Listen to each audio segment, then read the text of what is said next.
simple. To me, Abigail was a delicious poison. An intoxicating, overwhelming poison. Yowie wowie!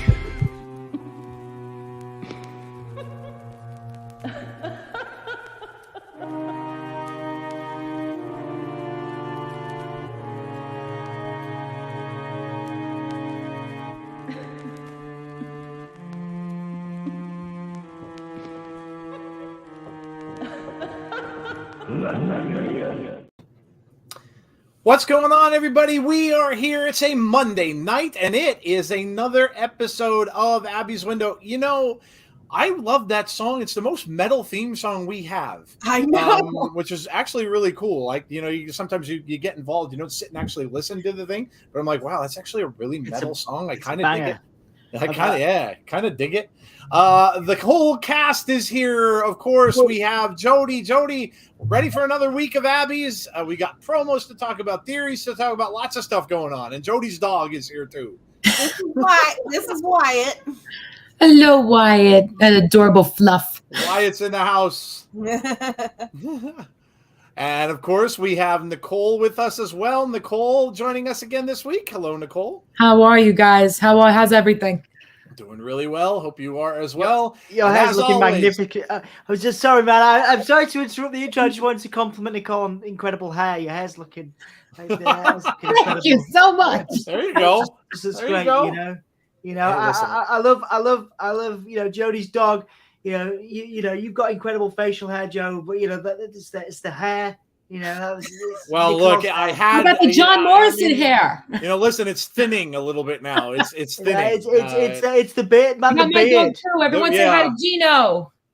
I'm trying to go for the. I'm trying to go for the Michael McDonald salt and pepper beard, but it doesn't grow that much. I wanted that big full one, but it's not going to happen. So, sorry, I interrupted your intro. Go on. Sorry. No. Well, I was going to intro you. So, lastly, it's Dom. Hey, Dom. Hey, yeah. I'm good, man. I'm good. It's been an interesting week. Obviously, in all of wrestling, not just in our Bray Wyatt Firefly world, but lots to talk about tonight. So it's a pleasure to be here. Lovely to see all of you guys, and obviously wonderful to be a part of the community as I am every Monday right here on the Insiders. Yes. Awesome. We're excited. We're ready to go. Let's see. Again, you guys are filling the chat. So I'm going to say hello to everyone, of course, but we've got our members in there too. We've got Jeremy, who's a member of the channel. Thank you, Jeremy. Let me see if we got any more members in there besides Jeremy. I'm seeing Jeremy. A couple other people, Chris, John, Marvin, James Chadwick's out there. Alicia's out there.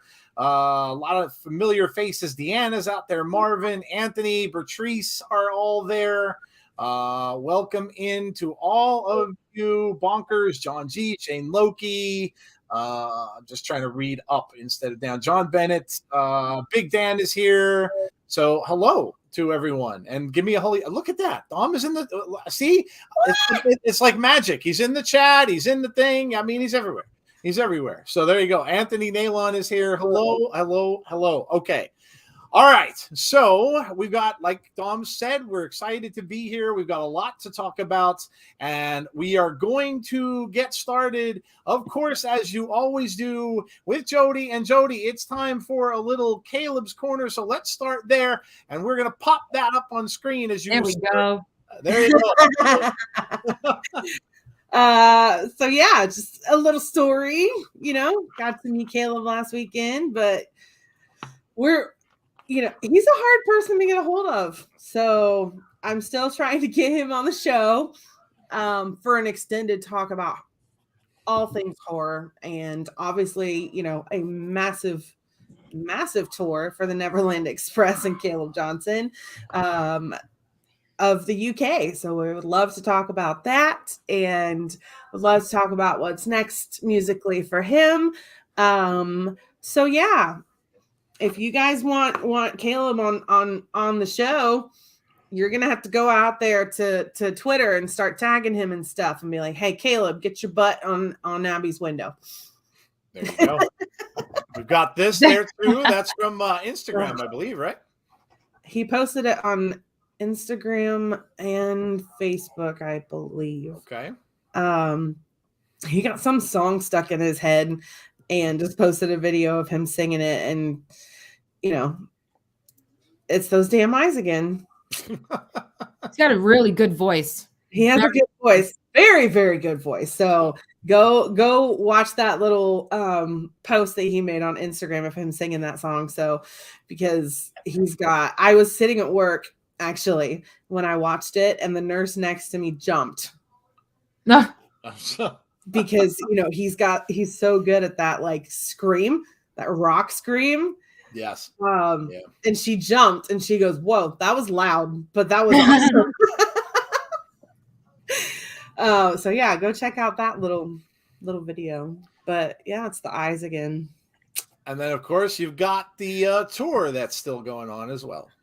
Yes. So they are going to be in a few more dates in the US for celebrating Meatloaf Neverland Express, and then May 20th they start their UK tour, which is going to be so much fun for them.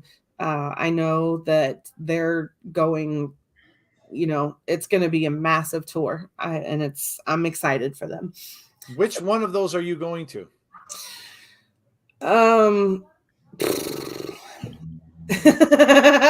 You're going overseas, right? Yeah. So I am going out to England May the 18th. Okay. Coming back to the US in June. I do have tickets to the London show. Okay. But my parents invited me to go on a cruise with them around the Mediterranean while I'm in England. And that's for 4 days, like from the 24th to the 29th. Wow, so I'm not, I went back and forth a lot about whether or not to do it or not to do it. Dom can attest to that because I messaged him and said, "What do I do?" Because I had, it's a big tour. It might be the only tour they do in the UK. So that was pulling me that way. And, but how much more time am I going to get with my parents? And yeah, I've never been on a Mediterranean cruise before. So I did choose to go on the cruise. So, but my mom and I are going to the show in Birmingham. Okay. Nice. Well, there you go. Best of both worlds. Yeah. I haven't been to a concert with my mom. Like I was in high school and I think it was the Backstreet Boys. Ooh. Wow. That's a while. So, okay. I'm excited to go to Birmingham with my mom and see them. That she gets to see them live, and that'll be a fun. I'm probably going to go to the Manchester show. I know. Yeah. Okay. Awesome. Yeah. I'm excited. That was my plan. I was going to go with Dom to the Manchester show and then go to the show in London, but can't turn down a free cruise with my parents. Yeah, man, absolutely. No, for sure. Yeah, that's the way I argued it was like that's a once in a lifetime opportunity, and it's popular. Caleb's popular enough that you can't rule out that he would never do another UK tour either. So it's like, but then you there is definitely a finite amount of time you might have with your parents. I mean, obviously, I don't know, but like this, if he's doing a UK tour now. Then it's unlikely that he's never going to be invited back to do another one. Right. You know what I mean? Right. So my husband actually had the best argument. He said, "How many times have you seen Caleb in the past 12 months?" Yeah, and I think it's true. I think it's 6. He said, "And you've met him 4 times?" Yes. How many times have you been on a boat in the Mediterranean? Well, exactly. Yeah. 0. Yep. Yeah. Yeah. That's a good point. And then he won me over by going, "What would Caleb tell you to do?" Yeah, probably go on the cruise. Yeah. Cruise sounds like fun. The cruise is great. Yeah, I did a Caribbean cruise. It's weird because like you're sort of trapped on a boat with a lot of people, but it's like but my terminology probably needs some work. When I say trapped, there's a lot of different people and it's lovely and it's a really interesting environment, but it's a weird experience, but also wonderful because you get to see so many lovely sights. So it's definitely worth doing. We've been on some cruises around the Caribbean. I've never done a Mediterranean one, so we're going to Amsterdam and Bruges. Yep, Belgium. Yep. Awesome. Have you ever seen In Bruges, the film? I heartily recommend In Bruges with Colin Farrell is in it. Okay. It's I'm sure somebody in the chat will have seen In Bruges from 2008. It's got Colin Farrell, Brendan Gleeson in it. It's brilliant. Ray Fiennes is in it as well. It's great. I know Anthony's in the chat. He will have seen it. But yeah, go and watch In Bruges and watch In Bruges before you go on the cruise as well. There you go. Okay. Yeah. So I get to go to a place that has really, really good beer, and then Amsterdam, which is a really good place to smoke. So there you go. Plus. All right. Jodie and I were talking a lot about horror movies on Friday during SmackDown. Jodie, I got one for you. You're going to have to watch the trailer. I found it today. It's called The Outwaters. The Outwaters. The Outwaters. If you guys haven't seen it, it's a found footage movie. So similar to Blair Witch. Ooh, looks really? Absolutely terrifying. And the critics are loving it. They're all saying like they were scared the entire time. Like it's they compared it to, they call it almost like a Lovecraftian kind of a film. But they said it's found footage, and they're based, the premise of it is they're going to a desert to film a music video. And then like the things that they all see, they have posters of each person that's in it. And it said, this person saw this person saw that for each clip. And then they're covered in blood. Their whole faces are all covered. So I'm like, oh man. But they said it was terrifying. Absolutely terrifying. So sounds like mine and my boyfriend's alley, because we're big horror fans too. Yeah, so there you go. So check that one out if you're horror fans. Okay, speaking of horror fans, well, I'm curious now why Anthony asked if I have seen Titanic, and that would make them choose Caleb. I'm curious what the connection is there. Obviously, everybody has seen Titanic. Oh yeah, that Titanic film. Now I get it. Thing. I get it now. The boat sinks. Funny. I hope he's not thinking you're going to hit an iceberg. That would be bad. Well, I hope there's not any icebergs in May in the middle of the Mediterranean Sea. Yeah. I think you'll be fine. I'm sure you'll be okay. All right, so we are going to get started with the Bray discussion. Of course, there you go. That's the picture of him.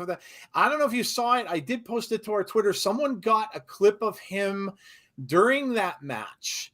Actually, when he was stalking LA Knight, was actually really cool because you the photo didn't capture the blue light, so you saw the mask. The mask is red on the top and black on the chin, so it's half red and half black. So you can get a better picture of it. But someone got a really good picture of that. So if you haven't seen it, check that out. Where we're going to start though today is we're going to start with that. Oh my God, that had to suck. And the reason we're talking about this is because the reason this was even brought up is because Bray tweeted this out. If you guys watch the NXT show, I had been on Tazzy's for a little while. And the match between Dijak and Wes Lee, this happened to him. And after the match was over, they showed his hand. Yeah, and his finger. Was rough, man. Oh my God, it was disgusting. His whole finger was like bent the entire wrong way. And then after the match, I guess he put a clip of himself out on Twitter, and he was giving someone the middle finger with that broken finger, which was almost bent over backwards. So Bray responded with this, which said, "Same here, man." And so there you can see what Bray's finger looks like. And you did hear that he broke that. That was during the match with Jinder Mahal at MSG. So that's been that way since then. And now you get a good glimpse of. First of all, I want to say this. I thought I had some big hands. Yo, dude, Bray's got some big freaking. I wouldn't want to be getting chops from that dude. Like my God, he gives you a chop with that hand, man. You're going to feel it. So wow, that's the. But listen, he does. You know, for the people, the reason we want to put this out there, and I'll let you guys, of course, all comment on it. You know, a lot of people came off when we're talking about the length of the match that he had and things like that. And, you know, then there were things that came up where people were saying, well, you know, it was because of the banged up way he was and the broken finger and stuff. So I kind of just wanted to put that out there because, you know, you can see that. And that is his right hand. He is right-handed. So you got to remember, maneuverability with something like that. Yes, you can strap it to the other finger. That's what you have to do. That's what they would do with a football player, something like that. But at that point, you almost have a claw that you're using with two fingers. So not very simple to do much of anything with. Football players try to play through it, but it's very hard for them to get a grip. So especially for someone who's wrestling, that had to have been difficult to go through that. So I'm wondering if the match may have been orchestrated a little bit less time just because of the fact that, there's not a whole lot of maneuverability. You have to do a lot of moves, especially things that are going to involve your right hand. So wanted to put that out there and see what you guys all thought of that. So I'll start with Jodie. Jodie, I remember him wearing tape and stuff like that. I didn't realize it was as bad as that looks. Yeah.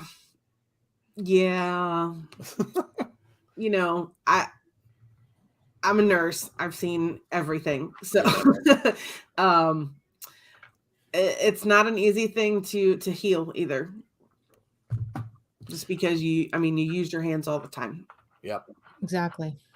I'd imagine so, yeah, especially when it looks bent over that way. What I'm curious to see with this is I'm curious to see whether or not that Dijak is going to take time off and how long he's going to be out, if he is, because I think they might be more, Bray just came back. So at that point, there's almost no way they're giving him time off because he just came back. He just started over. You don't want him to be off TV for any length of time. So they're going to work around it. But now I want to see whether or not that Dijak gets time off with that injury. If he does, you're going to kind of get a better idea of how long maybe Bray would have been out had it not been when he just came back to wrestling. So that's what I'm curious about. Nicole, what do you that's why it's going to take longer to heal.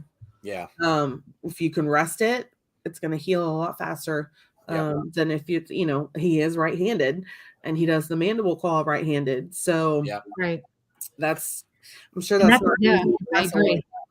Yeah, especially that he works with that right hand a lot, especially with the mandible claw. And now I can understand why the pitch black match was brief as it was, because his finger was still probably healing. Yeah. You can't play around with that. No. Especially if it's that damaged, you can't play around with that. So now I know I said before that the match had been low. Now I take that all back because I feel so terrible about that about his finger. But hope he has a speedy recovery. And listen, take as much time as he needs, honestly, because he's a very good storyteller. It doesn't. He could wrestle in another month. Listen, he needs to be 100%. I'd rather him be 100% than wrestle 90%, and then God forbid hurting himself more. That's a good point too, because it is Mania season. So exactly. Do you want him ready for Mania? And if that's the case, we may not see him very much. Now he is doing the dark matches. We'll get to that. So he is functioning with it, but that's a good point. Do you want him fully ready for WrestleMania? You can even see, and I just noticed how the hand is so red there. And I guess that's from the blood and stuff like that, like in his fingers. It looks like he had a brace on his wrist. Oh yeah, you're right. Okay, yeah, because it's white in the back. Yeah, and you can see the indentation from that. Yeah, absolutely. Dom, what do you think of the injury? Dom, I think you're muted. I am. Hey, I was like, where did he go? There you go. I like to let everybody else talk without me going, without me making weird sounds in the background, which you can take as you wish. But certainly not getting excited over the look of that finger or Dijak's finger for that matter. The Dijak's finger was crazy bad on NXT. We got to see that the other day. For me, again, it's about keeping everybody safe and well till WrestleMania season. So now that's been exposed quite literally, and we can see that is a problem, and that's probably why the match was so short. I still don't think it was great, but obviously we talked about that last week. But I think that. There's obviously a reason it was short, and there's a reason that he's he's taking time out, and I hope Dijak takes time out as well, because yeah, it was crazy, man. It was weird, but I think, yeah, keep it as safe as we possibly can do until WrestleMania, so that we can have a great show and a longer match, and Bray can work to prove the doubters wrong, because we know, for better or worse, there are a lot of doubters at the moment, and maybe this is an unfortunate reason for that. People are not paying attention to the fact that he's had a broken finger, and actually that's why that match was so short and was cut short. But unfortunately, it's left a lot of people with a sour taste in their mouths, as a result of the Rumble match. So, what do I think of the injury? Got to take some time to heal it, basically. Yeah, absolutely. And we know that men are notoriously stubborn. So don't be stubborn, Bray. Yeah. I'd imagine athletes of any kind, you see this a lot with professional football players and other sports too. They just want to get out there. I know Tua, the quarterback from the Dolphins, when he came back too soon after the concussion and he got concussed again, went right back out. I think a lot of them are just determined to get out there. And especially we're talking about a guy here in Bray who missed his fans so dearly, being away, and how he wants to be around them so much that I think that just probably drives you. You don't want to be out again. You're like, my gosh, I just got back. It's unfortunate it happened, but like everybody said, we all are hoping for a speedy recovery, hoping that he gets that fixed up. And if he has to stay out of the ring until Mania, then go ahead and do so, and whatever he's got to do to get better.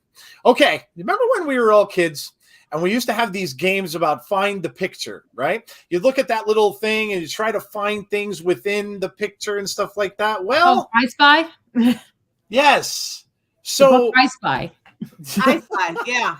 Yes. So look at that. And you guys can all tell me what you think you see there. Now, this was really interesting because obviously when we first saw this, it meant nothing. It was him just bending over, and then all of a sudden all this stuff comes out about and now when you look at it, every person's probably going to tell you they see something different, which is why I want everybody to tell me, because I looked at this thing a bunch of times, and so many of you out in the chat and so many of you in the community and everybody on Twitter are saying they see something different. You can look and see. So up where his chest is, you see an eye on either side. Okay. Yes. That's pretty evident. Down from that, then it gets a little tricky, because if you look at it a certain way, his face on the very bottom could be a snout where his actual eyes are. Above that, it almost looks like a mouth. And then someone had said they see a snake because you could see fangs underneath that little thing that where his beard is. So the paint where his beard is could be an upper mouth of a snake with the fangs coming down. Some people are saying a bull or a sheep, even some people said. But this is crazy. And we're talking to Jodie about this before we went on. He did this on purpose. And made it this way, so that everybody would be talking about, well, what the heck? What is that? What is that drawing? People were saying it's a pig with the snout. It's Huskus. They're referring to animals in the funhouse. Some are saying it's a sheep because remember Bray's thing with the sheep masks that he did when he was cult leader Bray. So it's very interesting. And again, like we always say, and Jodie always says on this show, he never does anything for nothing. So things are always brought up. So, I mean, let's play the little game and remind ourselves of when we were kids. So what is it you see? Nicole, I'll start with you. What do you think that is? And do you think he did it on purpose? Well, when I first got a glimpse of this, before this whole outbreak happened, I didn't really think much of it. I was looking at it, I was like, that looks like an animal almost, but I didn't really think much of it until this was discussed more. And then I started looking at it and I'm like, I definitely don't see a sheep in my opinion. I do see either a bull or a pig. Because if you recall during the white rabbit clues, he constantly was talking about like bringing pictures of the three little pigs from the storybook. Yep. So in my opinion, it could be a pig. Okay. I will go over to Dom. Dom, I'm sure you played that game when you were younger. Yeah. What is it that you see? Yeah, for me, it's a pig. It's a reference to that Huskus mask, the one that the artist that does Jodie's Kyle tattoos. Scarborough. There you go. Kyle did a few years back. To me, it's a reference to that. Obviously, we've not seen that mask yet. I don't think that that's the mask we saw on the Royal Rumble. No. But I do think that was done for some reason. That visual put out by Kyle was done for some reason, and maybe we're getting a reference to that here. So I think that is a reference to that pig mask. So yeah, again, I know that's come up a lot in the chat. I think it's that sort of that pig, that scary looking pig that Kyle drew, made flesh, so to speak. Okay. And now some people also, Alicia brings up, some people are saying that it could be his logo, the moth logo as well. Some people were seeing in there. I don't see that. I tried to look at it from a distance to see. I couldn't see that. But Alicia's saying she thought it was a moth. So like I said, it's crazy because so many people thought so many things. Jodie, go ahead. What did you see when you first noticed it? And are you under the impression that he did that on purpose? Looking at it, like, I kind of go, the more you look at it, the more you see a pig, I think. With horns, like, or yeah. you know what I mean? Like, yeah. At first, I could see like a steer, and then the more you kind of back up and like focus on Bray's face, the more it looks like a pig. Yep, I agree. You see, Jodie, I'm actually backing away, and I'm backing away as far, and it actually looks like a bull. But if I go forward, it looks like a pig. I don't know, maybe because his arms would feature like the horns, would represent the horns. I mean, yeah. But I don't know. I still am stuck with the pig because, but before he came back, he would constantly say, like, with the whole "let me in" with the little little pigs, like it has to be, to be. And I wouldn't be surprised if this was on accident, because that takes a lot of work. That must have taken him a lot of work to do, because all the paint all over his clothes, not just his face, but his clothes too. Yeah, whoever the artist was that sprayed that on, or if he did it himself, whichever, that would have taken a hell of a lot of work to do. Mean, of course, he did that on. That's not an accident. That was it has to be. Yeah. Because, like you said, Bray likes to take us down that rabbit hole. So I guarantee you he did this on purpose. Thanks, jerk. Crazy, right? After all that stuff that we saw, and there's even more to go and try to look at and find, and that's what makes it cool.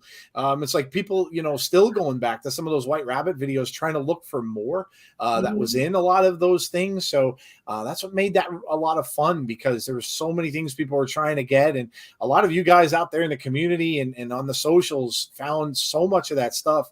I mean, the phone numbers and this and that, it was insane. So it was really cool, and it was a really cool thing. I hope they do it again. Okay, so we go to SmackDown. People are getting nervous. We had some people in our chat. I know a couple people were there like, there's no Bray. There's no Bray. Oh my God, people were panicking. It was getting to be like 9:30, and they were panicking. And then we got a little promo. I fully jump scared for that. Like, absolutely. Let me tell you, Bo Dallas is really nailing this role as Uncle Howdy. Yeah. So props to him, man. We got a little promo, and by the way, on that screen, I sent a picture to Jeff, but he probably didn't get to put it up in time. But on that screen, you know what he's watching? He's watching this show right here. Right. He's watching Abby's Window. Nicole was good enough to go and put that on the screen, which we have on our Twitter. I actually made it our Twitter header because it was so happy. Awesome. I had to do it. It was awesome. It was amazing. I was like, you know what? I'm getting right to it. They deserve this. They deserve this. We deserve this. It was lovely. I thought it was. It was really funny. Nicole put it out there, and she did two different screens. She had the screen of the title screen, and then she had the screen of the four of us, of all of us, just having a conversation inside about of the screen, having a conversation. Yeah, it was really cool. So so Bray and then we're watching that, and I'm kind of sitting there marking out, being like, wait a minute, that's all we get? They're watching TV. What's going on? And so it was, but yeah, the jump scare at the end, you kind of saw the leather, as they kind of faded out from Bray in the rocking chair, and then boom, you get the Howdy jump scare and Howdy's face. And Jodie and I were kind of examining the mask too. It looks a little different. It looks like maybe a little more chiseled to me than, I own the Uncle Howdy mask, so it doesn't look like that one. That one looks more like copper greenish. Sure, they can put a blue light there to make it look a little different, but even the eyebrows and the eyes and stuff like that don't look the same as the sculpt for the Howdy mask that I have. And the nose is a little more straight. Now, who knows? It could be the lighting. It could be camera angles. I don't know. But it did look a little, I don't know, it looked a little different.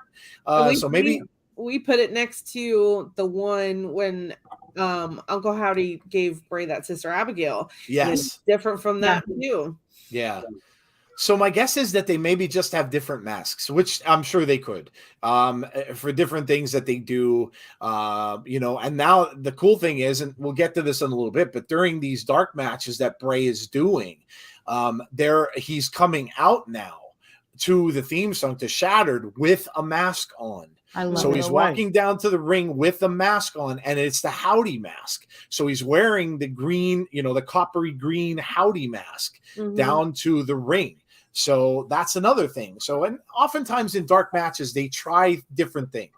They want to see what the audience react to. So maybe that's what they're doing, and they're just trying things to see what's going on. But all right, let's go round table here, and this is what we got. So we just got the little promo, for as short as it was. So what was your take on this? I know Jodie's got a theory about it, so we'll get to Jodie's theory. But what was your take on this, besides you being jump scared out of your chair? Yeah, absolutely jump scared. I'm not used to that on WWE television, but yeah, it definitely got me. It was good, and now obviously there is that clarity that it was possibly because of the finger that we haven't seen longer matches with Bray in, and also that he is taking some time out to heal. So now that I have that clarification, I'm a little less bothered that we've not been getting more stuff each week from Bray. But this was good. It was good to sort of clarify that that relationship between Howdy and Bray has taken the next step, gone to the next level. They're now working together, or at least that's implied. You know what I mean? So yes. For me, that was really interesting, and I'm interested to see the dynamic between the two of them now. I'm curious as to, again, the next level, which is finding out who Uncle Harper is and whether that was Uncle Harper at the Royal Rumble, and is we're supposed to be getting, people are talking about WrestleMania. So people are talking about Uncle Howdy and Bray Wyatt facing off. That seems to be what a lot of people are reporting, or at least guessing.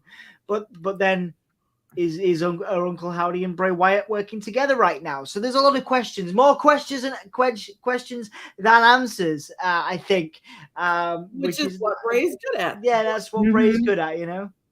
Yes. Yeah, absolutely. And again, we didn't get really much, and no one said anything. There was nothing said. But I think, like Dom points out, I think a little clarity maybe, because at least now we're pretty much under the assumption they were working together. Well, now you could kind of see that. They're kind of hanging out, Bray wasn't too happy with him, obviously, when he got the Sister Abigail. So, but, now I don't know. It seems like, are they buddy? Well, we'll get to Jodie's theory on that, because I know she's got an interesting one. But Nicole, what did you think about the promo? Well, I think that one jump scare that with Uncle Howdy, I feel, in my opinion, was homage to the Wyatt family. When Eric Rowan would peek into the camera sometimes with the sheet mask. I personally think that was like homage to that, in my opinion. But I think that this was obviously this was a really good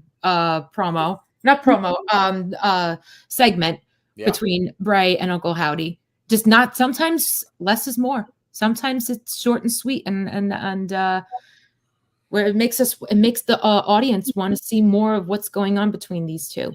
What are they going to plot? Who's next? Who's their next victim? And also, is Uncle Howdy controlling Bray? Is he, because like Bray said in the beginning, I am but a servant now. And he could be like the puppet, and Uncle Howdy is the puppet master. Good point. And well, Jodie, there you go. Segue right into Jodie.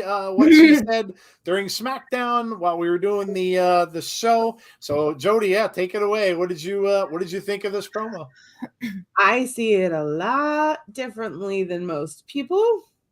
Do tell. Everybody kind of assumes that they're, because they were hanging out or they were together, that they were working together. I think it's quite the opposite.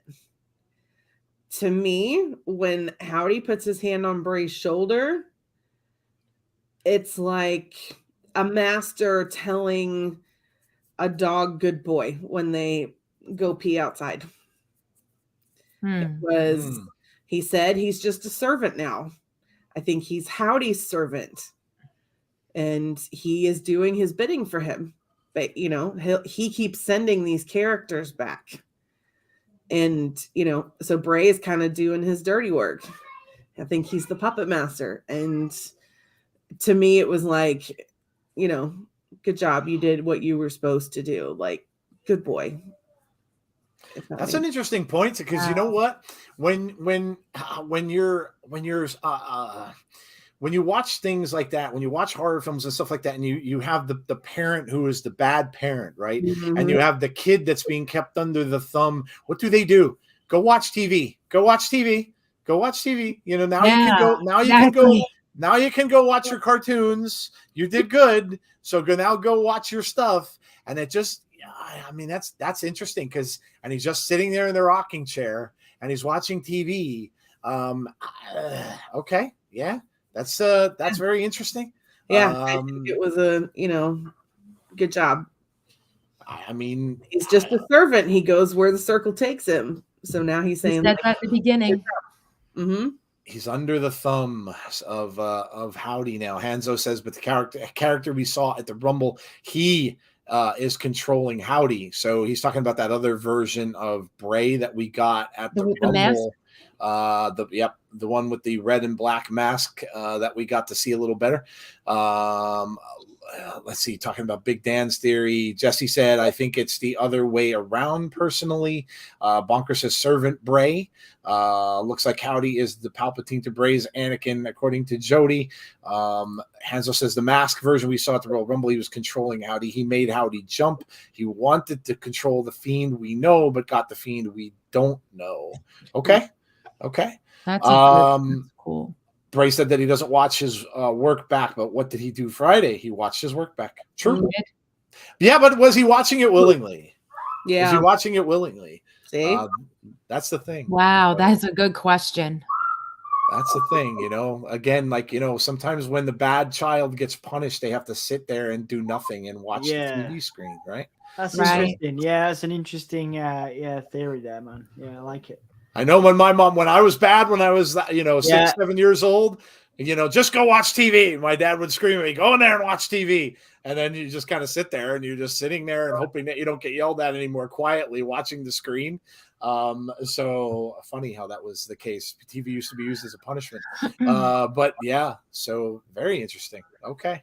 I see all this little kind of stuff. You could take what you will from all these little things, but you do need to pay attention, because every little thing that happens, it means, like Jodie said earlier, it means something. It means something, because it's there's never anything that goes by that doesn't have some sort of meaning going down the line. So, okay, next part we're going to go to is, now we didn't see it, but Bray did wrestle. Okay. So they did make an announcement that Bray and LA Knight are continuing their program. They're going to keep wrestling at house shows or in dark matches, which they did this past Friday after SmackDown have a dark match. So we saw Bray wrestle LA Knight. And pictures and videos rolled in, and came in from all over the place. People sharing pictures, people sharing the videos of it. And there you can see Bray doing a little tongue action there, sticking out his tongue to the crowd. I gotta say, And you know, this is one of the reasons why I love this dude, right? There was a video taken. Again, I shared it on our Twitter if you didn't see it, but from you, it's on YouTube. Someone recorded it. Man, the guy went out of his way to, after the match is over, jump over the rails into the crowd. Going up and hugging people, you know, people that were making eye contact with him. He's talking to children. He was signing some things there. I mean, it's just cool. You don't, you know, I know every wrestler in their own way really loves their fans. They try to interact with the fans. And maybe you don't see a lot of it. Okay, maybe we just don't see a lot of it. Maybe a lot of it's done backstage and things like that. I know we had 2 members of our community that were getting autographs in an airport when they went to see a show, and they were meeting people after the Rumble in an airport, and they were very gracious, taking pictures with them and things like that. So I'm sure that a lot of them do this, but he seems to do this at live events and goes out and meets the people, and it's things that he doesn't necessarily have to do. So I just have to say that I think it's fantastic that he thinks the world of his fans. And I know that you guys met him, Jodie and Nicole did, and I'm sure that comes off that way. That and Jodie always talks about how much he loves his fans.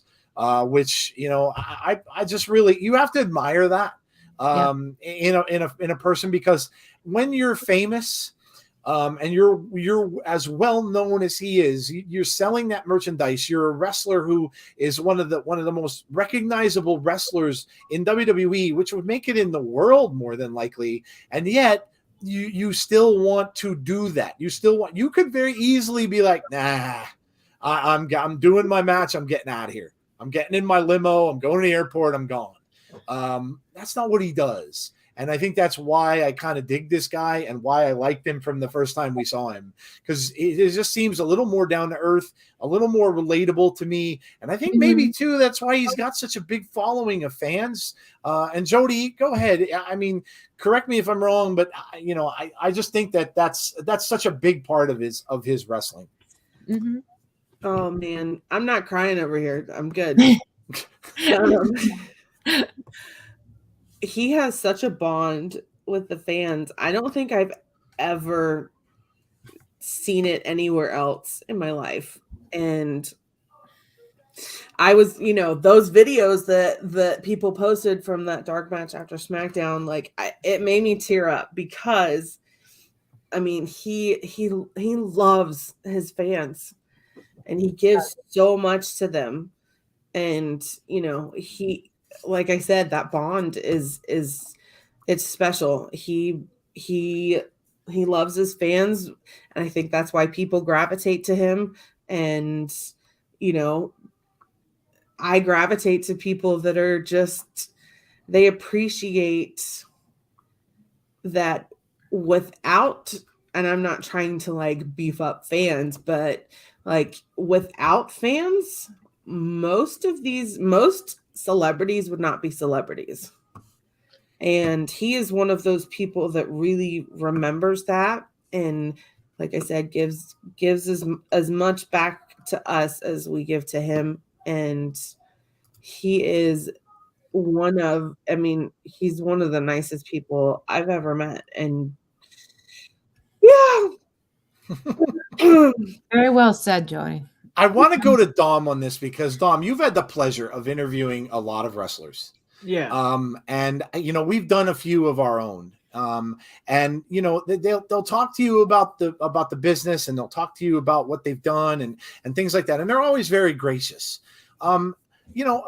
Tell me, just from your experience too, is this something that you've seen with a lot of other wrestlers through, the times that you've been talking to them and stuff like that? I know there were a few from Impact who really go out of their way as well to talk about their fans and how gracious the fans are and stuff like that. But I don't know. It's like I said, to me, this is just, you don't see this all the time. It's a very interesting question, mate. And to be honest, a lot of the WWE guys, remember, they have, we're talking about two different things here. A lot of these people have media training. Yes. So the WWE stars, they know how to treat the media. They know how to treat us. They know how to make us feel special. They know how to, they remember our names. They learn our names. They remember us day after day when they have to do these things, and it's a beautiful thing. What you're talking about here, is different because there is a little bit more personable stuff there. It could be dangerous. Bray's taking a Wyndham is taking a risk going into the crowd. Sure. There's an unpredictability there that wrestlers, when we do our media runs and when you've done the Impact stuff, there's usually somebody there watching. There's usually somebody there making sure, somebody from the team. You don't see them on the Zooms when they're recorded and put out, or you don't see them in the audio or obviously video. But there's people there to watch you and what you're doing. And so they know there's that safety net there, that if something goes wrong or if somebody says something inappropriate, then you can be removed or you can be cautioned or whatever.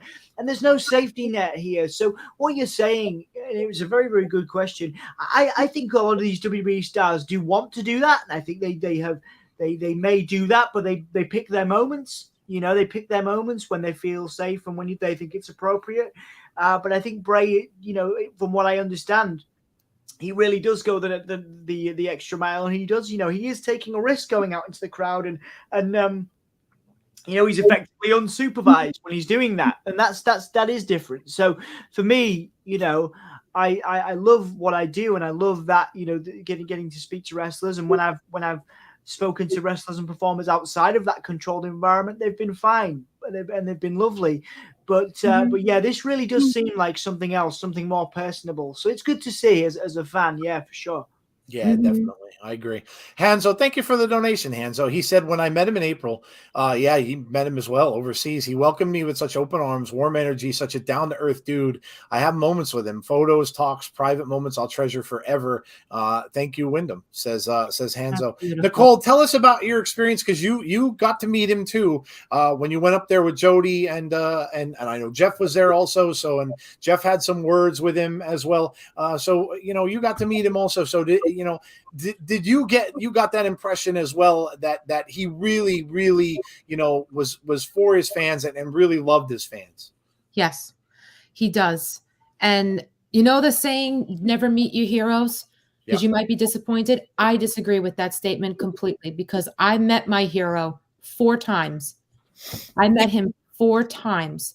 And all those 4 times, he has been nothing but an absolute angel to me and to a lot of wrestling fans that go to see him.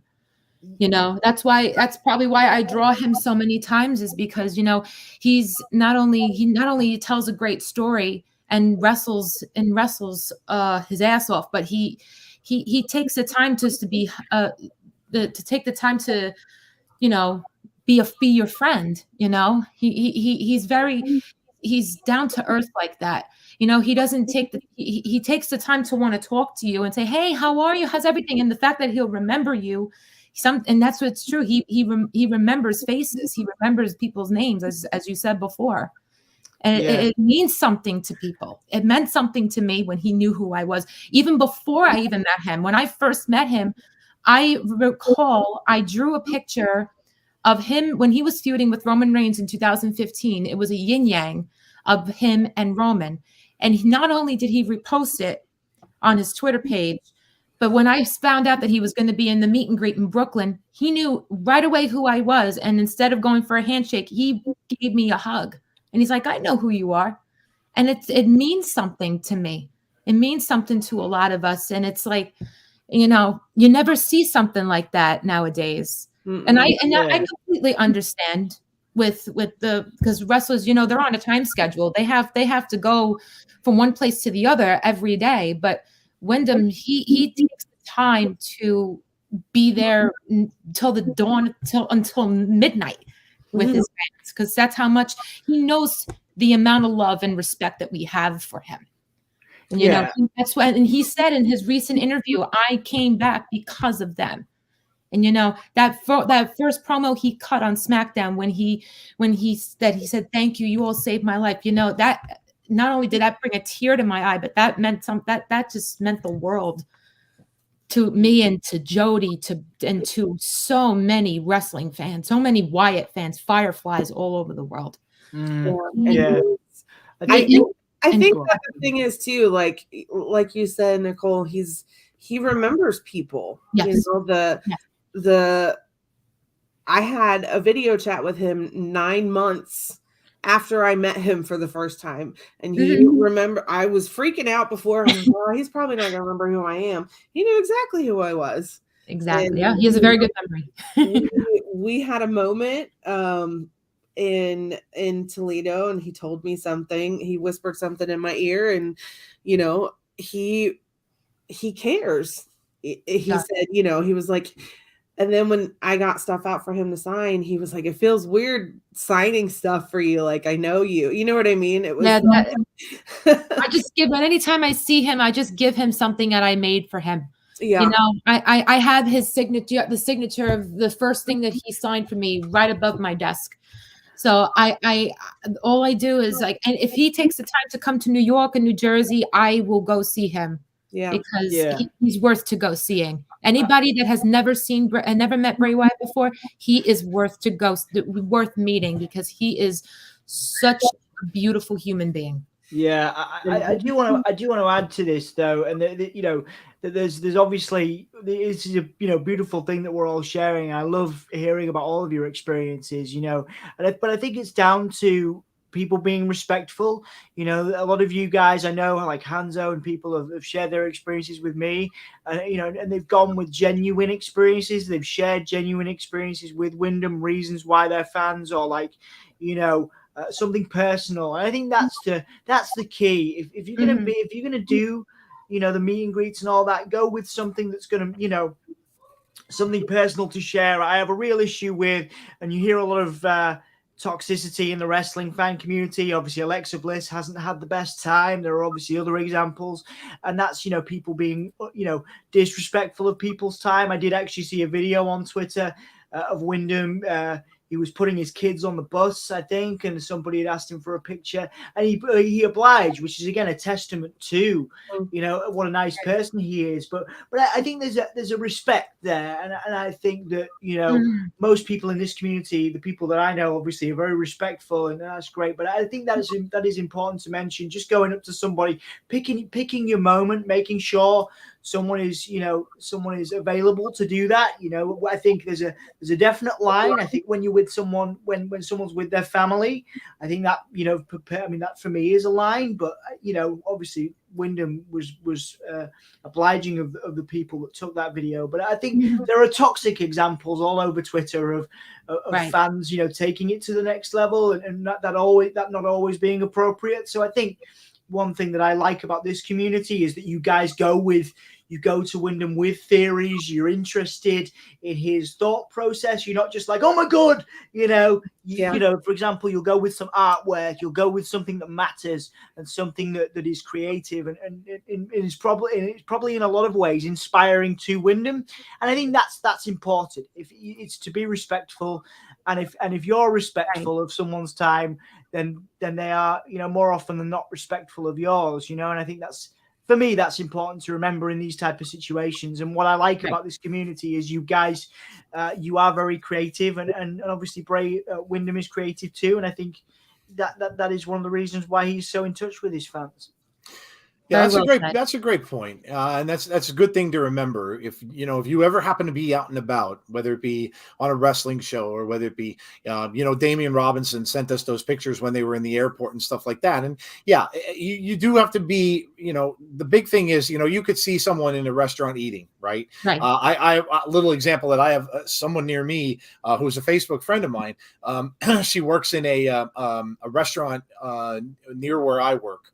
And the actor from Stranger Things was in there eating. So the boy with I always forget his name. The one with he had the lisp, and he was the curlyish hair. I forget the actor's name, but he was in there. So he's you know, you've seen this guy, you know who he is and and he was in there with his girlfriend. And she went over to him, and she took his order and stuff like that. It was very professional.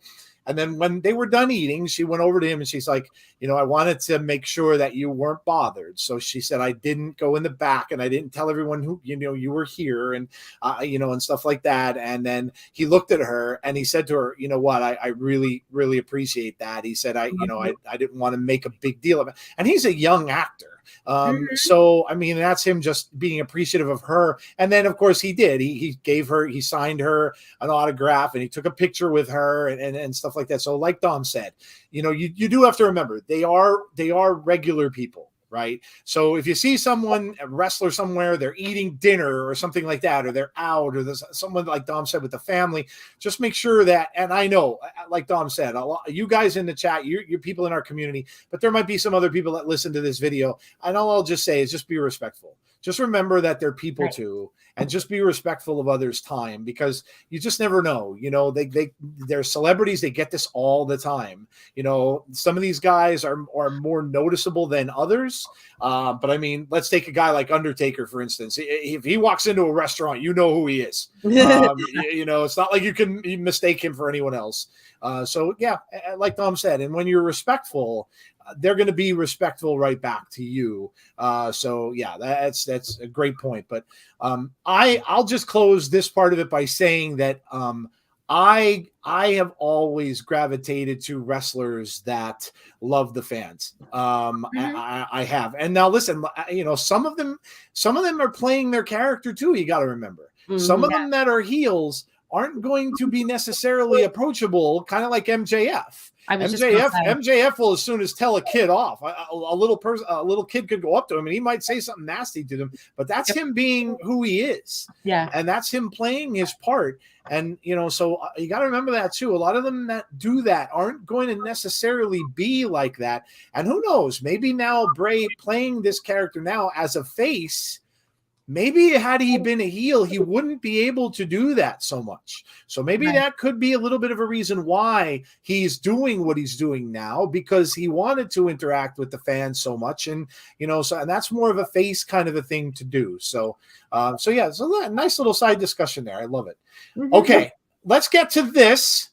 Because seemingly we got a little bit of a different move from Bray as well. And like I said, during these dark matches, these kind of things are almost like practice runs. They're trial runs to see what can happen. That's a great shot, by the way, of Bray's fingers in his mouth. And you could kind of see. Now, if you look close there, that's his right hand. You could see the finger that's broken is not going into his mouth. He's using his index finger and the middle finger there. Right. So the one that's broken, he's kind of keeping to the side.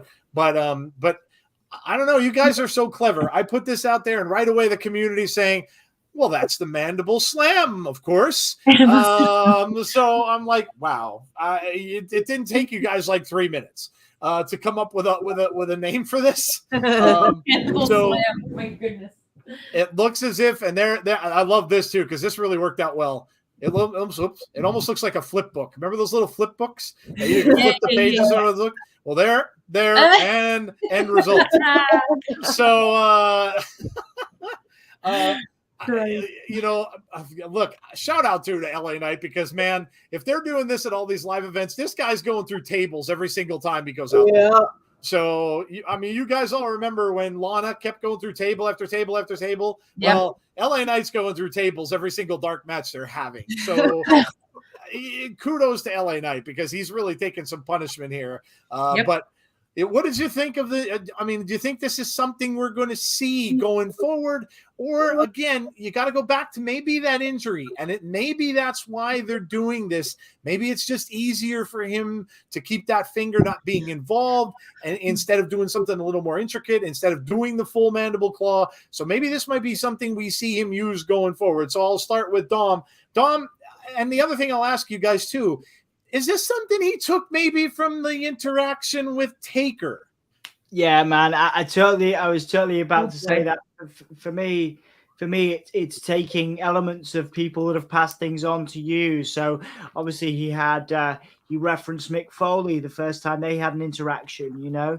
And I think it's people that Bray certainly takes, you know, obvious influence from. Like, we were never going to see, you know, Bray Wyatt do an angle slam when he took out Kurt Angle, and we were never going to see him do a pile driver when he took out Jerry Lawler. But Bray is so obviously inspired by Mankind, Mick Foley, and The Undertaker. I think it's only right that he took the mandible claw from Mick Foley. That was Mick Foley's passing of the torch to Bray, and I absolutely think that we're seeing the same thing again. We're seeing the obvious passing of the torch from The Undertaker to Bray, which is obviously not just in a sort of emotional, you know, promo quote unquote way, but also in a physical way, because we're going to see this mandible claw meets choke slam finishing maneuver going forward. I genuinely think that is the Mandy Slam. I saw it was Mandy called. Slam. There you go. Oh God. The mandible claw slam, whatever. I think that could legitimately be his new finishing maneuver. So I absolutely agree with you, Joe. I think it's definitely taken from The Undertaker, and it's going to be combined. I mean, you know, we could see him take something from somebody else down the line, but I think this is brilliant. A combination mandible claw and choke slam is stuff of dreams for a lot of people, you know. Yeah, it is. It's almost like a combination. I mean, like they were bringing that up. It's technically a combination of Mick Foley and The Undertaker. They're two finishing moves. So that's pretty amazing. You're two of the bigger horror supernatural characters that WWE ever had. And now you took two things from them and combined it. I think it's really cool. And you know what? I hope we see it used a lot. I do. I hope. And if it's because of the injury, whatever, but I hope this is used a lot, because it's really intimidating when it comes from a guy Bray's size too, because that choke slam, when those bigger guys do that, I mean, how often did Taker, now he used the tombstone after, but how often did Taker just put out people with that choke slam? You know, not necessarily maybe in a main event match or in a pay-per-view match, but a lot of times he put people out with that choke slam. So I love it, man. I love it. Nicole, what did you think? That if we see this, I know they're starting to do this choke slam, this new kind of choke slam, as like, I know, because his finger is still healing. So it could be like practice until when he gets into another big feud with someone, and he uses this as his new final finisher. And my opinion, and tell me what you guys think about this. I think I have a nice name for this new choke slam. Don't call it the choke slam. How about this? Lamb to slaughter. Ooh. Wow. How about that one? Lamb to slaughter. Yeah, that's cool, man. That's in my 2K22, when my character, I used a choke slam for my character, and I call that Lamb to slaughter. So I would love it if Bray used that name. That's more awesome for him. That's pretty awesome. Yeah, that's that. I really hope to see this when either SmackDown or a big pay-per-view like WrestleMania. Jody, go ahead. What did you think of the new move? I know people in the chat are saying he used it before. Okay, I get it, and maybe he did, but you know, like I said, this is obviously being done on a nightly basis, so it's something that's going to be used a lot more often. I know people are bringing up Kevin Owens' name and stuff like that, so maybe he used it, maybe a version of it. I don't know, but obviously it's coming back, and he's going to be using it more often, hopefully down the road. So, Jody, what did you think of this? I loved it. I loved the Foley Taker. You know, it's the I don't know, the mandible slam. It's a beautiful.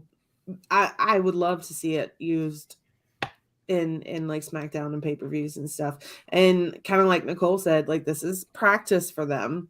Obviously, they want to put on a good show for the house show fans, but this is practice for them. So maybe this is the easiest move, like finishing move for Bray to do while his finger heals. Right. Maybe, and that's why he's using his index and middle finger instead of his ring finger. Obviously, you got to be safe. Yep. So I think this might be an easy. They're practicing. You know, if this is going to work while his finger is healing.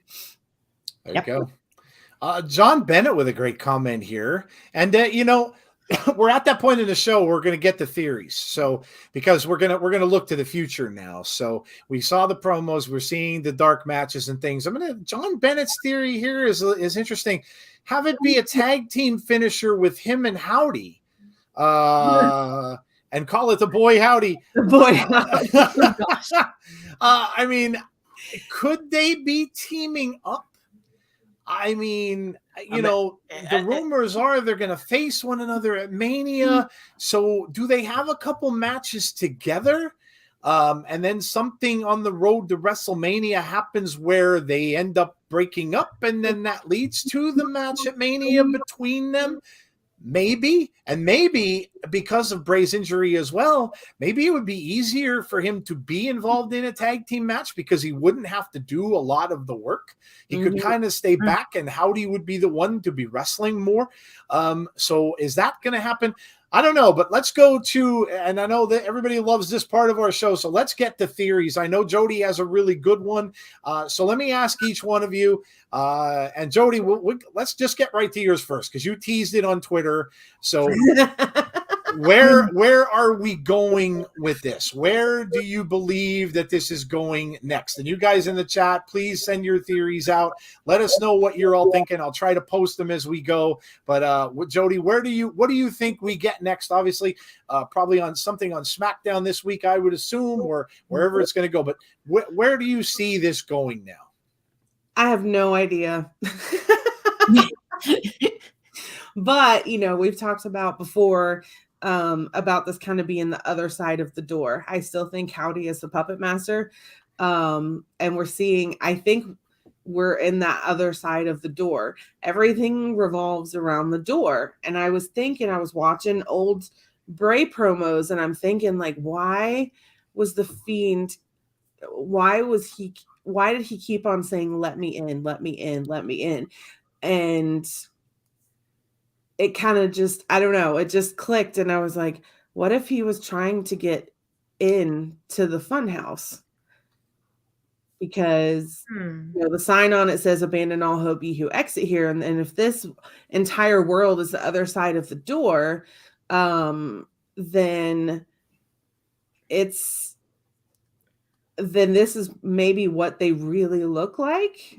So if that mask that he wore at the Rumble is Uncle Harper, and that's the true face of the Fiend, what if he can't get through the door without putting on a mask? What if to come through the door into the funhouse, you have to wear a mask? So the Fiend is a mask for who he really is. Howdy even said, you say you don't wear a mask, but we know that's not true. So what if, to come through the door into the funhouse, all the puppets, Bray, the Fiend, have to put on a mask? The first time, when Bray returned at Extreme Rules, he came through the door with a mask on and then took it off. Interesting. So, you remove those masks when you go back through the door, if that makes sense.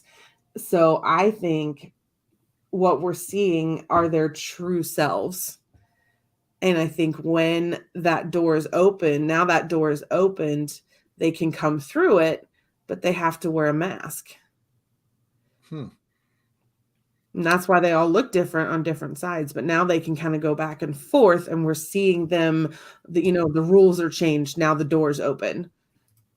Everything's different now. I still think Howdy is the puppet master. But I think, even Bray kind of said that, that in that interview that the Fiend is not just some goof in a mask. That's ridiculous. You know what I mean? And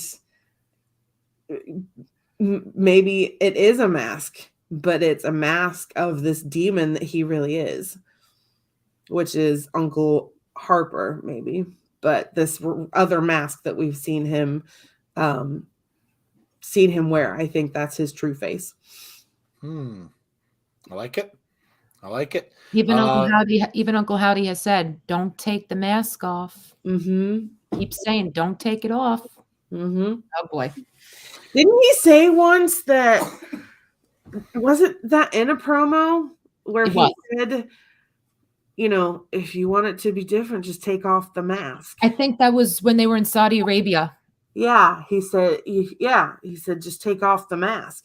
Because when you take off the mask of Bray Wyatt, you get backstage Bray. Mm-hmm.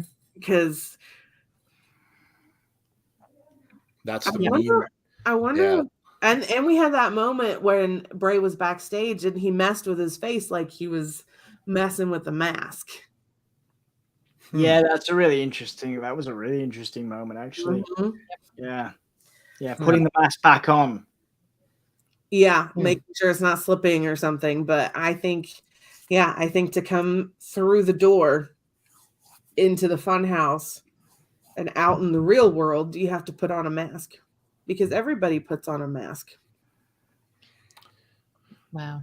We all put on masks. Yeah, that's a good point. Yeah. And then you go back through the door, and that's where you can truly be yourself. Didn't he say that in a promo at some point too during the Funhouse? He could be himself. But you go back through the door, and that's where they can be themselves and reveal their true self. All I can think of is the mask quote. We all wear masks. Yeah. God. Oh, he said, if you're worried about the aftermath, just don't take the mask off.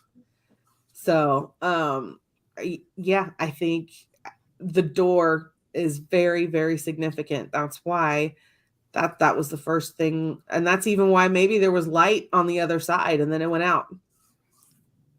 Remember, you know, it's light on the Funhouse side. And then he came through the door and took the mask off. Yep. It's all about the door. There's a reason for everything. Every detail means something. And that's why the Fiend was saying, let me in. Because he wanted to come in. He wanted to take the mask off. Jodie, you are a genius, girl. Wow. Remind me to tell you later. Wow. Remind me to tell you later. You just blew my mind. Hello to Brittany K in the chat. Eric Rousseau as well is out there. I see you guys. Brittany, of course, met Bray many times. Eric Russo met him as well. So you guys have all been lucky enough to meet him. We were talking about the people who did. All right, let me go and switch over to, I'll go to Dom. Dom, where do you think this is going? What do you think we get next? I mean, that's wonderful theory. Like I say, I will say this again and again. Every time I come on here, I get my mind blown. I get reinvigorated a little bit. I think I was a little low. Obviously, last week we did the Rumble stuff. I wasn't feeling it last week, and obviously I was quite heavily. Critical might not be the word, but still, I wasn't feeling it. But I'm back on it now, guys. I'm the enthusiasm. I'm back on the Bray train. I'm back on the Bray train. But yeah, no, I think it's really interesting points. Fascinating is I did think we were absolutely getting Howdy. I did think we were getting Howdy and Bray at Mania. But the more that this conversation goes on, the more I think, and I think a couple of people said it in the chat, we need a little bit, this is going to be, whether we like it or not, and what we do, we like it. It's going to be a long-term thing. This is going to be a story. This is going to be a movie. Mm-hmm. And there's a couple of comments around needing more time to build, more time to build the Howdy and Bray dynamic. Would this be too rushed if they did, a tag team? For example, if we had Bray and Howdy teaming together before Mania, how are they going to be? How are they going to have time? How are they going to have time to hit that blow-off match and get that feud? Like they're working together right now. So how are we going to tell the story in time of them working together but breaking up in time for WrestleMania? It just seems like that. The world, the rest of the wrestling world might get what they want. It would be too rushed. It would be too too panicked, and that would result in some terrible storytelling. So I think, for me, what I would like to see is I would like to see them working together. There's been a couple of times WWE have done this story very well. JBL and Shawn Michaels, where Shawn Michaels had run out of his money.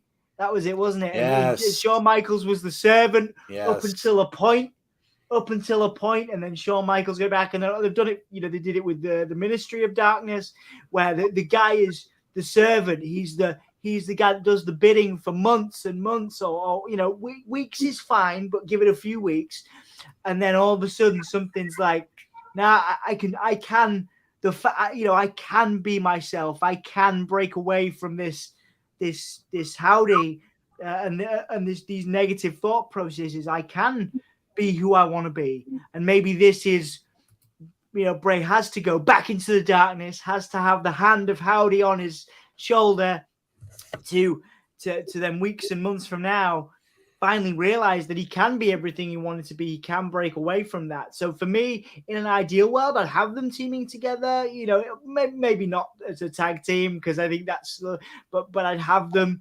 Howdy sort of giving Bray stuff to do, targets to attack. And then eventually Bray, something happening, somebody coming along, maybe some of these characters we talked about, some of these other superstars we've talked about over the last few months on this show, coming and helping Bray see the light, so to speak. And I don't know. I think Bray could do that himself. I think Bray, Bray slowly coming into himself, slowly figuring out who he wants to be, and fighting and rebelling against Howdy is the way to go. But after a few weeks or months of us being like, he's in Howdy's control. No, Bray, come on, break free. You know what I mean? Like, and so the underdog story, it's the classic underdog story. Yep. We want him to break away. We want him to move forward. We want him to quit the addiction, right? The Howdy is the addiction.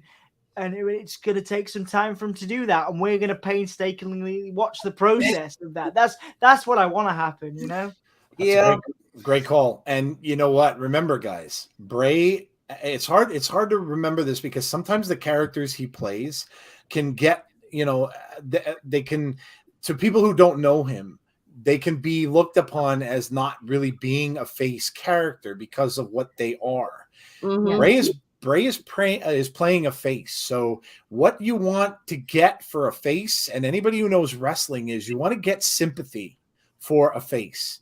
That's a big part of it. So if he is trying to do that, where you're going to get sympathy for him, and Howdy ends up being the heel of the split, and then he's trying to get Bray that sympathy, that's kind of how you do it. And Dom just reiterated that's a big story. It's somebody coming up from the bottom to try to overcome the thing up top that's holding them down. So that's a huge face story. And if that's where they're going with it, then I'm all for that. Most importantly, for the people that are saying, "Oh well, Bray shouldn't be," on Twitter, with talking about toxic wrestling Twitter, saying that Bray shouldn't be doing his own storytelling, and this is all that kind of stuff. Actually, this is something that the WWE are very experienced in. There's people that have told these types of stories before, but with Bray's flair interjected in it, maybe managed by Triple H, maybe managed a little bit more. They've told the underdog rises up story hundreds of times now, but with Bray's flair, I think it could be really interesting. There could be a different slant on it. You know what I mean? Yep. Look how popular Daniel Bryan got. Well, absolutely. And to be fair, Daniel Bryan, when he was in, obviously that was very short, but Daniel Bryan, when he was in the Wyatt family, played the reverse. Play the reverse. Howdy's in control. Bray he got a big pop when he got out of it. Yeah. Imagine they do. You guys have all been talking since this first started, the community and everybody, how the Wyatt Six was a faction. Imagine if this faction comes to pass and they're all technically beating up on Bray.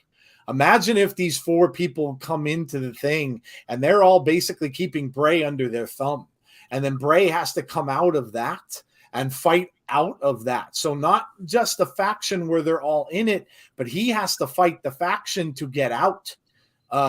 Just as a completely different way to look at it. So, you're all talking about Vincent and Dutch. Maybe Vincent and Dutch play parts. Now, you may never know who they are under the mask, similarly to with Howdy, but maybe he's got to fight out of all of this in order to, maybe it's the personalities and he's fighting back against them to move on. So he needs to fight against these personalities, needs to move through them, beyond them, to become everything that he thinks. He thought he was there. He thought he'd beaten the addiction when he first came back. But actually there's more trials to it, and we're watching those trials unfold, and we're actually going to see him get his reward, get his redemption, quote unquote. But it's not as easy as we first thought it was going to be. He doesn't just get to walk back in and say, I'm Bray Wyatt, I'm everything, I'm not that person anymore. There's more of a challenge before he can get to that point. And I think that's actually quite a cool story. The goal is he needs to face his fears. He needs to fight his demons. That's the point of the story that that I think is happening. I believe, I admit at first I thought we were going to see a group of people, but turns out that's not the case. This is all within Wyatt's mind, that he has to fight his own demons and say, and he has to, if Uncle Howdy is something that he feared at one point, as Joe did mention, like it could be like something that from his past that frightened him. He's got to fight that fear and win. And remember that famous song called "Isn't It Ironic"? Well, you have to remember too, what did so many people say that was kind of a downfall of when Bray was doing his thing last time? Well, he was way too big for the people that he was fighting at the time, and it just would not work out because he was way too big. Like they weren't not big in stature, but because of what he was portraying, that he was an undefeatable monster. So, and somebody said that was his downfall.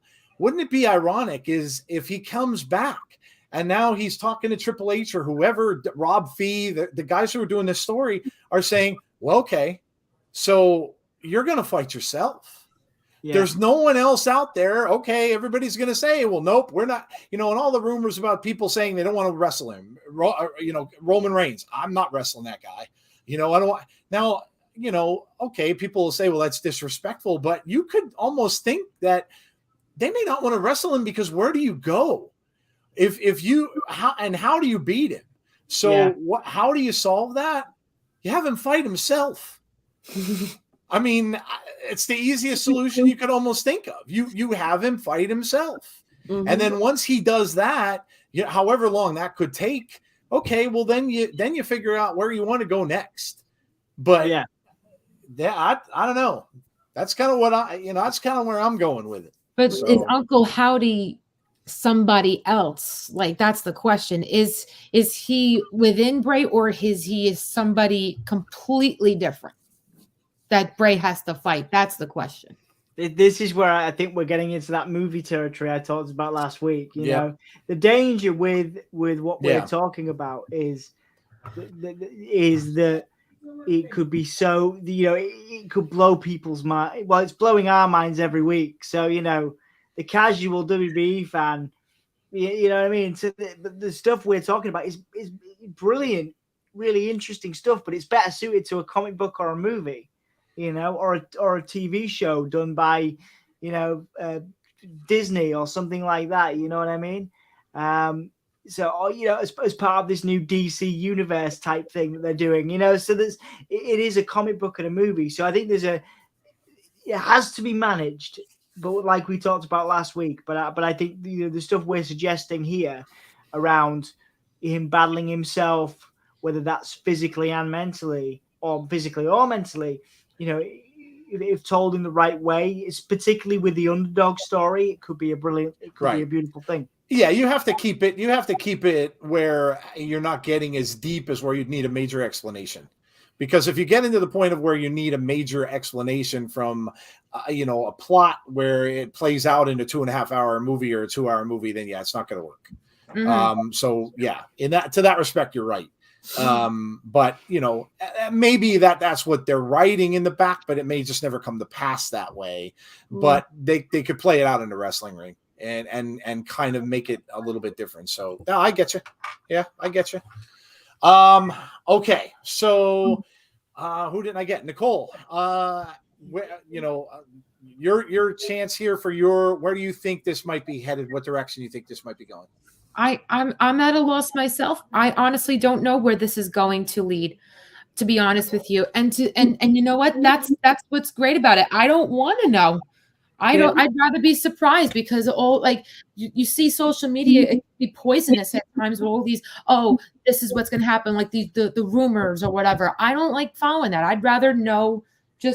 I ignore social media, the dirt sheets, like you say, Joe, and just wait till Friday or Monday or the pay-per-view and see what happens. Well, and that's how he would want it too. Exactly. Because these dirt sheets and these people saying things that could be 1,000% wrong, and a lot of people follow it too, is like, oh my goodness gracious.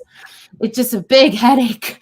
We're a want to know now generation, unfortunately. How often have we talked about this, man? Yeah, like we talked about in the interviews we did for you guys, like, it is the nature of the world we live in, and we want the end now, we want the death now, we want the meat and potatoes of the story as soon as we can get it, because if we don't get it then and there, we can go to somebody else, we can go somewhere else and get it. I watch I see people now, and they won't watch a movie, they'll watch YouTube clips of the movie because they want to see the best bits really quickly, and it's like, what's the point of that? But then equally, we're all guilty of it, man. We're all guilty of it, without a doubt. I mean, I tell this story to a lot of people.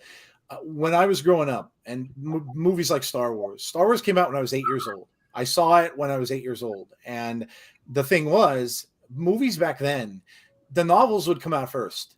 So the books would come out prior to the film all the time. It doesn't happen anymore now. You wait months now until after the movie's out that the book will come out, the novel. Oh, it was like that with Harry Potter. Yeah, a lot of them are like that. And I could tell you, 9 times out of 10, if you read the book, you're going to be a little bit disappointed with the movie because they can't fit the whole thing in a movie version. Right. Mm-hmm. So you're going to always be a little bit disappointed. And I was as well. I read the Star Wars novels. So I read all the backstories, and I didn't get all that on the film. They couldn't fit it all in there. Yeah. So, that's essentially and coming from a guy who did that, I would never spoil it for anyone else. I would spoil it for myself, but never anyone else. And that's the thing, part of wrestling, like it or not, is getting to wait until that next show to see what's going to happen. Right. That's a big part of it. Yeah. And if you're removing that from yourself, you're doing yourself a disservice, because at that point, what's to expect?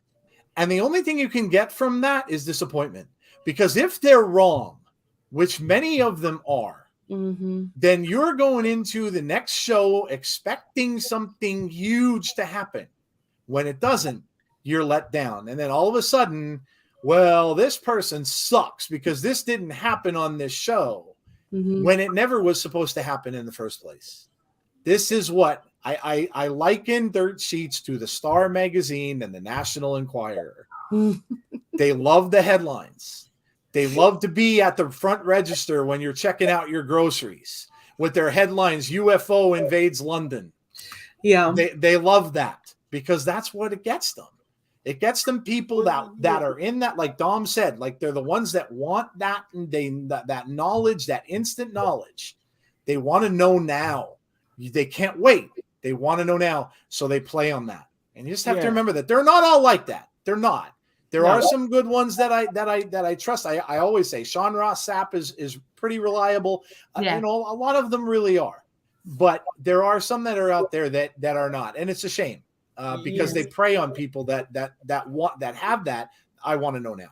Yeah, and it's a wider conversation, I think, but like because when I was training in journalism, like we're told that, like, you have to grab people's attention in order Yes. to sell. And Yep. also bad news is what sells. People don't Yes. respond to good news. Yep. People respond to bad news because people Yep. want to feel like somebody's got it worse than them. We all have it inbuilt in us, and we have to check it.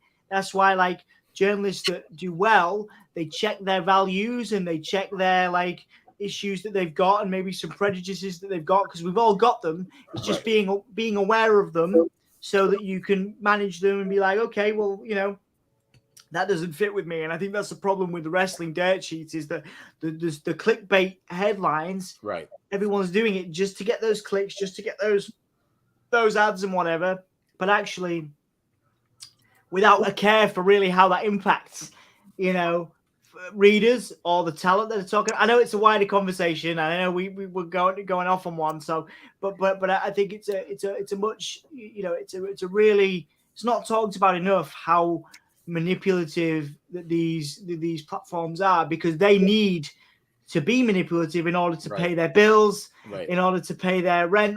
And but that's the business that they're in. You know, bad news is what sells. Yep. Click headlines.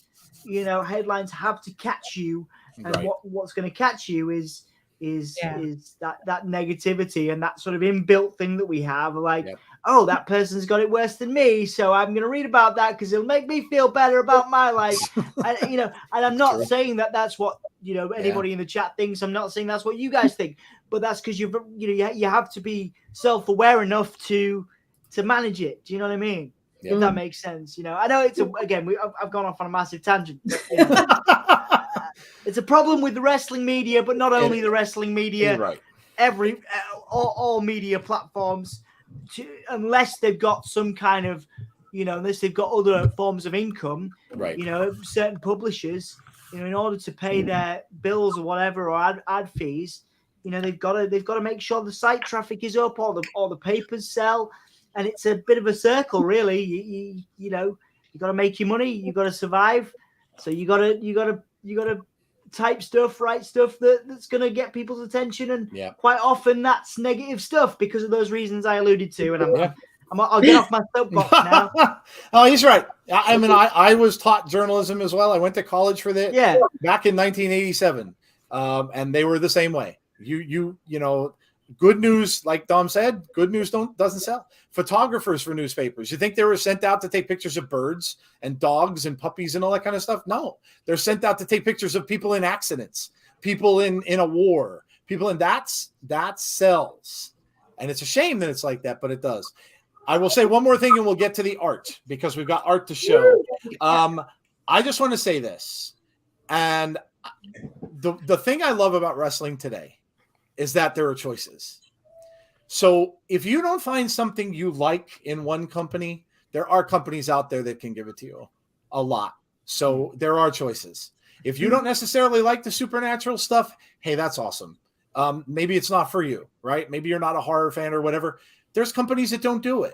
So you can find a company that's out there for you. And that's all I would tell you to do. This is entertainment, guys. This is supposed to make you happy. We do this show because Bray Wyatt and what he does makes us happy. And so this stuff is supposed to make you happy. If it's making you mad, upset, chances are you're watching the wrong show, or you're watching the wrong type of entertainment for you. So instead of continuing to watch and continuing to get mad and upset, so much so you have to go on Twitter or the socials or Facebook and put it out there that you're mad and you're constantly mad, man, oh man, find something different for yourself to watch. Don't put yourself through that aggravation. There are choices today. We have AEW, we have Impact, we have NXT, we have indie wrestling. There are so many. We have Ring of Honor that AEW does. We have NWA. I can continue to name them. There's so many that are out there. And if you want to, you know, if you want supernatural great wrestling, there's a whole like 2 or 3 series of Lucha Underground you guys can go and watch. So go and watch that, because that's awesome. That has horror, that has supernatural stuff. And a lot of the stars that you see now came through that. So, you know, go watch Lucha Underground. If none of that stuff appeals to you, I'm sure that will. Yeah. Like I said, there's just make the choice. Go out and watch what makes you happy. That's what we're doing here. That's what all of us are doing. We're watching wrestling that makes us happy and enjoys us. So go enjoy what you enjoy. That's the bottom line. Well said. So, all right, let's move on to the artwork, shall we? It is time for Abby's artwork showcase. Yay! Do some artwork. So let's artists. I'm so excited. Yes, let's look and see what we've got this week. So we're going to start right. Let me get that comment off the screen first before we do that so I can see everything. Okay, there we go. And we're going to start right here. I love it. Man. Gorgeous. It's like an old school horror, like an 80s horror poster. Like an old school Monsters poster. Yeah, I was gonna say it looks like a movie monster poster. So yes. This is Tribal Goat again on Twitter. I love it. I love that the howdy characters are in the background. Like it looks like a movie monster. Mm-hmm. Yes, absolutely. I love it. Even the colors, the old school greens, Mhm. because you kind of would get that in a lot of that. The green, like old school Frankenstein posters, Dracula posters, you would get a lot of black and green. So yes, absolutely. Great use of color. All right, next one. All right. Brittany. Brittany K. Yep. She drew this awesome piece. I love that with the new mask, and he looks very serious. I love how the eyes stick out, the colors of the eyes. Yeah, man, so good. And the neon in the background with the rope. It's awesome. Yep. It's really, really good. Very, very cool. Next up. Oh, that's Black nice. mask design. I love it. I love it. I love it. I love it. I love his work. I don't remember what that piece of farm equipment is called, but I love that Howdy's holding one. A sickle. That is a sickle, or a scythe. Yes, scythe or scythe. Yes, yeah. Or it could be a sickle, but no, I think a sickle's a little more rounded. So you're probably right, Dom. It's probably a scythe. Yeah. I love how the bottom. So Bray on the bottom right, man, that looks a lot like Devil's Rejects. Yeah. Oh yeah. Doesn't it? Yep. For those that have seen that movie? That's what Chris said. He looks like what's the name of that character in Devil's Rejects? Oh yes, I know. God. I was trying to think of it too, and I totally forgot. Spaulding. Yes.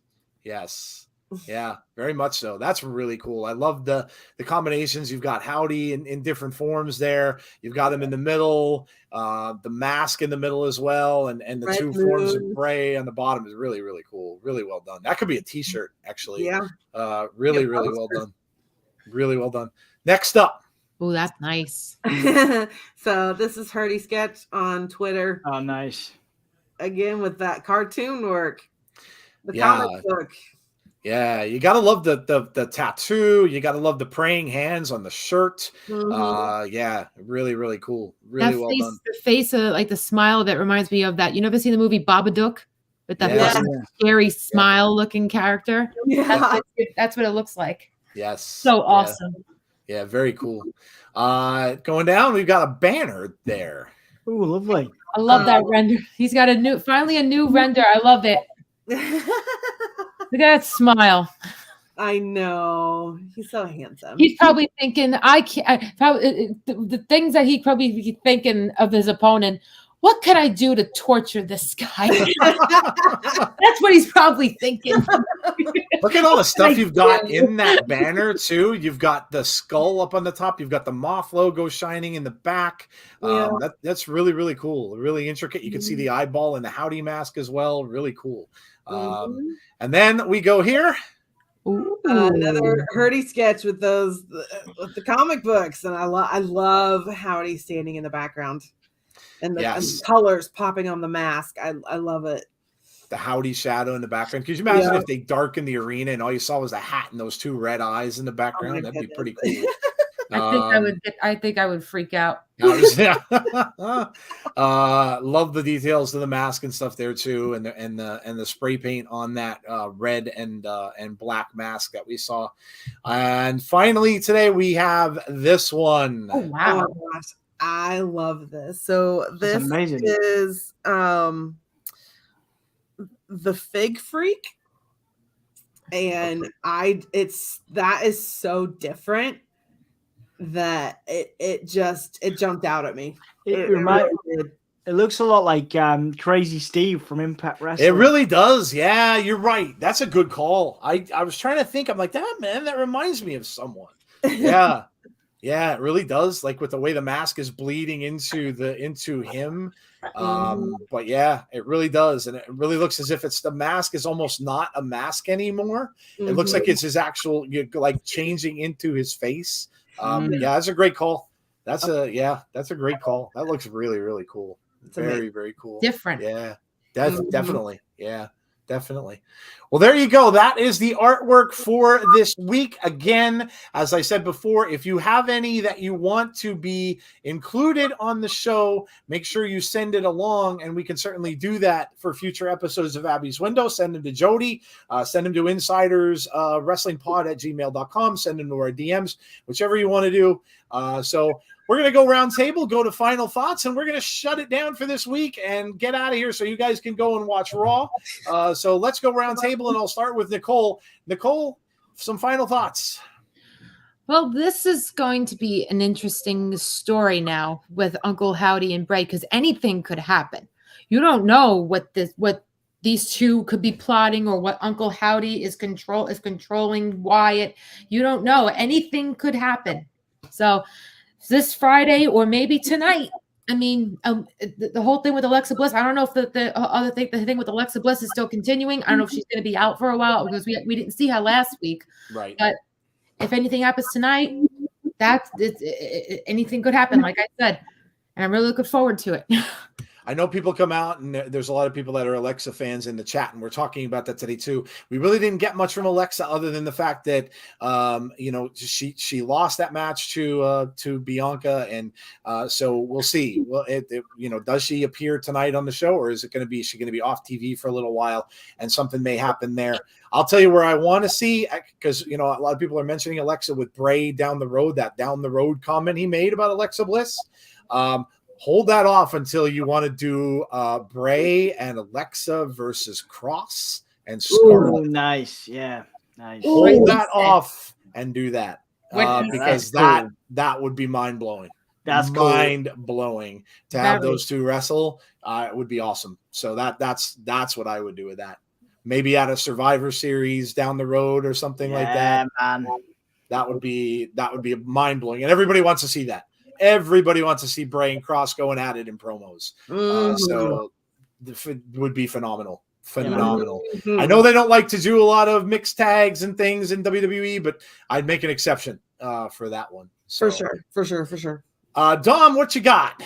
Well, I want to see that, man, and I think they would make an exception for that. I think Cross and Bray talked about that, talked about that on social media before both of them returned to WWE. So I think they would make an exception for that. And obviously to get Scarlett in the ring with Alexa, I think that'd be money. I think that feud would be amazing. So that's what I want to see. Whether that starts sooner or later, that's what I want to see. But in terms of me, I will be for the interest of the insiders, myself and Anthony will be debating whether supernatural gimmicks can work in 2023. So we will start together. But anybody from the insiders that wants to come on with us and wants to join us in the chat, feel free. That's over on Gimme a Whole Yeah. So please do come and support us tomorrow. It'll be at midnight in the UK, but obviously I think that's pretty accommodating to you guys. I think it's like 4 or 5 hours behind. So if you can make it, please do come along, because we're going to be having a debate. I think we're going to try and get Dan from Pro Wrestling Eve. He's a very noticeable wrestling booker here in the UK involved as well, to talk about whether supernatural gimmicks like Bray's, like Isla Dawn over on NXT, that doing that supernatural stuff, whether that works nowadays. Because obviously it worked with Papa Shango, The Undertaker, all that stuff back in the 80s and 90s. But it's sort of inspired with the chat we had last week. And so I wanted to have a little debate. So that'll be tomorrow on Gimme a Whole Yeah. So come and join us for that. We also have Raw going on straight after this. If you guys want to flick between Tazzy and whatever community, whatever other communities you support and us, that'd be wonderful.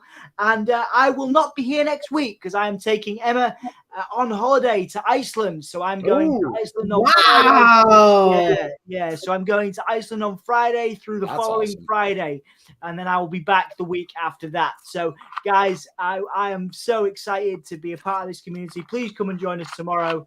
And I'm gonna be here in a few weeks again, hanging out with you guys, and hopefully there'll be some exciting stuff to talk about as well. You're doing that at what time is that tomorrow? Midnight your time? It'll be midnight my time. Yeah, that'll be 7 o'clock here. It's cool. There you go. I might be interested actually. Yeah, let me know because cool. I should be around actually. Yeah, tomorrow. man. You're more than welcome. Pop on with us. I'll give. Yeah, absolutely. Okay. We've got a lot of. Anthony can be quite cynical in his approach. Obviously, I try and be balanced. Dan will have an interesting perspective as a wrestling booker for Pro Wrestling Eve. Yeah, it'll be interesting to have some of the insiders team. Definitely on the perspective. So yeah, so I'd love to have you guys if you want to come by. Yeah, definitely. Awesome. Well, make sure you guys check that out. That should be a really interesting discussion. So if you're not doing anything tomorrow night, pop over there. All right, Jodie, final thoughts, and that's it. We're done. Bray Wyatt is awesome. I agree. Final thought? I thought, yeah. Short and sweet. That's a good one. There you go. That's a good one. All right, guys. Well, there you go. And if you want Caleb on the show, don't forget to go out and tag him and stuff on Twitter and let him know that you want him on this show. Because he's a hard dude to get a hold of. And Nicole, you are more than welcome any week you want to come on here. Come on back. Come on back next week if you can. Thank you, man. I will keep you posted. I will keep all of you posted. I love hanging out with you guys. Yeah, Jake. I say exactly. I love hanging out with all you guys. It's a pleasure. And also next week, you should have your regular host back. Jeff should be back next week. He will be back with us on Impact this week for sure. He's got a huge work project that he's doing. So he's excited. He's ready to roll. He's ready to come back. So join us on Thursday night at 7:45 for Impact Wrestling. Will be Jeff's return to the show. And then Friday with SmackDown, it will be myself and Jodie if she's available. And listen, we're open at this point to anybody to come out with SmackDown because I don't like sitting there by myself. So any of you are welcome to come out. I don't mind doing it myself, but it's always more fun to have somebody to talk to, and it allows me to actually get a drink and not be dry for the entire 2 hours. So yes, so anybody is welcome. We had Coaster last week until his power went out, and yes, so you're always more than welcome to drop by the show. I know Jeff can't do that one as often because he has his kids on the weekends, so you're more than welcome to drop by and say hi. All right. So that is going to do it for us for tonight, guys. Again, please be kind to one another, especially on the socials. Find that form of entertainment that you love and go watch that. Be happy. This stuff is supposed to make everyone happy, guys. And please, do that for yourself. Go somewhere where it's going to make you happy and you're going to enjoy it because that's what wrestling is really all about. So have a great rest of your night, guys. We will talk to you all very soon. Hopefully we'll see you Thursday for Impact. Take care, everybody. We'll see you soon. Bye, guys.